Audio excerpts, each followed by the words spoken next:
O carro gira, mas não liga. E o problema pode não ser o que a maioria pensa. Imaginem a seguinte cena numa oficina lotada. Um cliente chega com um carro a reboque.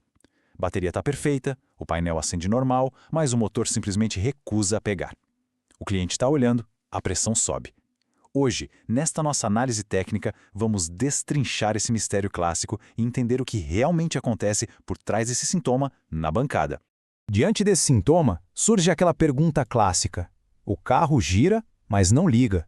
E agora? O instinto de quem está começando é logo gritar: "Ah, é a bomba! Traz uma nova que a gente resolve isso em meia hora." Mas, como profissionais que confiam em dados, a gente precisa frear esse instinto. Trocar peças no calor do momento é, sem dúvida, o caminho mais rápido para uma baita dor de cabeça.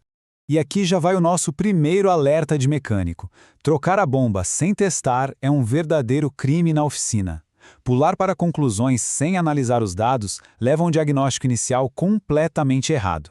Imagina só, a bomba nova instalada, o carro continua sem ligar, perde-se horas preciosas e, claro, o dinheiro do cliente. A tensão só dobra. A abordagem aqui precisa ser cirúrgica, fria e muito investigativa. Mapeando a alimentação. Vamos dar uma olhada no caminho exato do combustível. Para evitar aquele pesadelo na oficina, a gente tem que mudar a mentalidade. Como bons investigadores, não dá para olhar para o sistema como uma peça única. Precisamos rastrear o trajeto exato do fluido. São 5 componentes críticos trabalhando em harmonia. Tudo começa no tanque, passa pela bomba, que é o coração do sistema, segue para o filtro, chega ao regulador, que atua como o grande maestro da pressão, e finalmente bate nos injetores. Se um único passo falhar, o motor não liga. Simples assim. Isso ilustra brilhantemente uma regra de ouro. Sem pressão adequada, o sistema simplesmente não consegue formar a mistura ideal. É física pura, pessoal. Os bicos injetores são projetados para pulverizar o combustível como uma névoa finíssima, e não para ficar cuspindo gotas. Sem a força suficiente empurrando esse combustível, a névoa não se forma, a centelha não consegue inflamar e o motor simplesmente morre ou falha quando exige carga. Pressão versus vazão. É exatamente aqui que a maioria escorrega feio. Chegamos a um ponto de virada no nosso estudo de hoje. Muita gente acredita que medir apenas a força do combustível já resolve. Isso é um erro conceitual gigante. Para entender por que tantos erram na oficina, vamos usar uma analogia bem simples. Pense em uma caixa d'água de uma casa. A altura da caixa cria a pressão, que é a força no cano. Mas, se o cano estiver quase entupido, a água até sai com força pelo buraquinho, mas sai sem volume. Esse volume é a vazão. No carro, ter força sem volume faz o motor engasgar feio na hora da aceleração. Então, na hora de avaliar a força, a nossa famosa pressão, existe um número mágico totalmente negociável que tem que estar gravado na mente de todo profissional, especialmente na frota flex moderna. 3 a 4 bar. Essa é a faixa ideal padrão. Se o manômetro marcar muito abaixo ou muito acima disso, aquele caminho que a gente acabou de mapear já acusa uma anomalia grave. Contudo, atenção máxima agora para mais um alerta de mecânico. Não confiem apenas na pressão. A vazão é quem realmente entrega o combustível. Confiar cegamente só no ponteiro da pressão é uma baita armadilha. Uma bomba desgastada consegue, muitas vezes, gerar 3 bar com a linha estrangulada. Mas na hora de pisar fundo, cadê o volume? Faltam uns litros por minuto necessários. Sem o teste de volume junto, o diagnóstico vai falhar com certeza. Vamos para o teste definitivo. É hora de colocar o manômetro na prática. É agora que a gente separa o profissional do amador. Temos 2 etapas físicas que são completamente inseparáveis. Primeiro, o teste de pressão.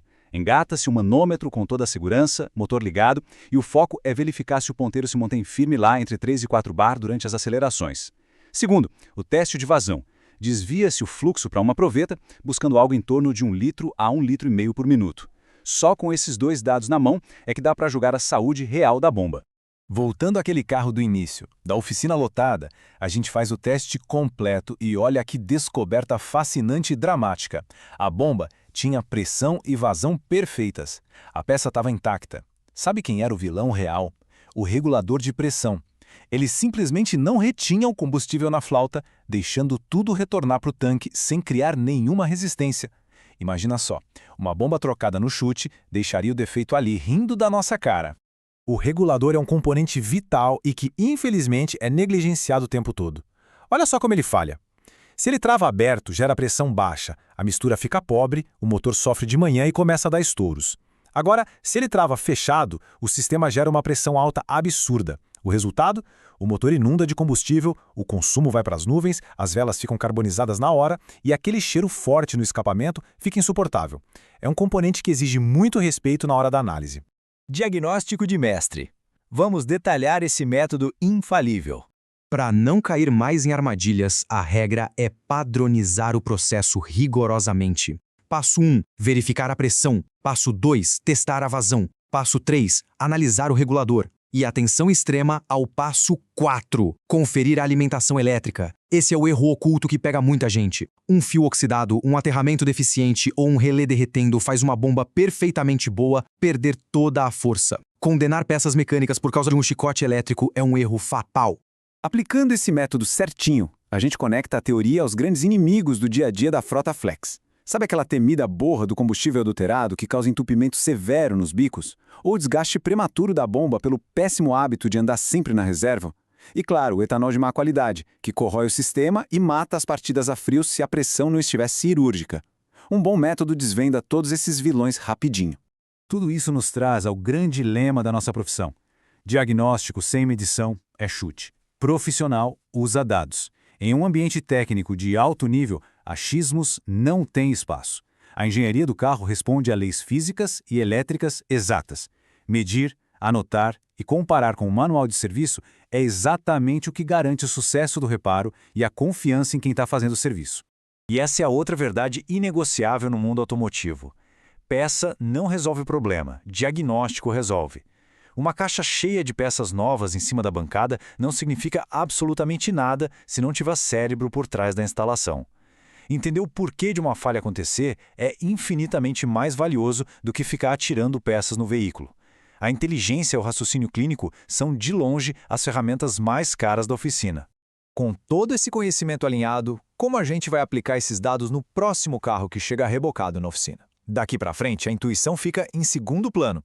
O foco passa a ser investigar a fundo, colocar o manômetro, medir a pressão, confirmar a vazão em litros, testar o regulador e garantir que a elétrica está 100%. Dominar esse sistema elimina a falha logo pela raiz e eleva o nível técnico de qualquer reparador. Vamos continuar investigando sempre com dados na bancada e até a próxima análise.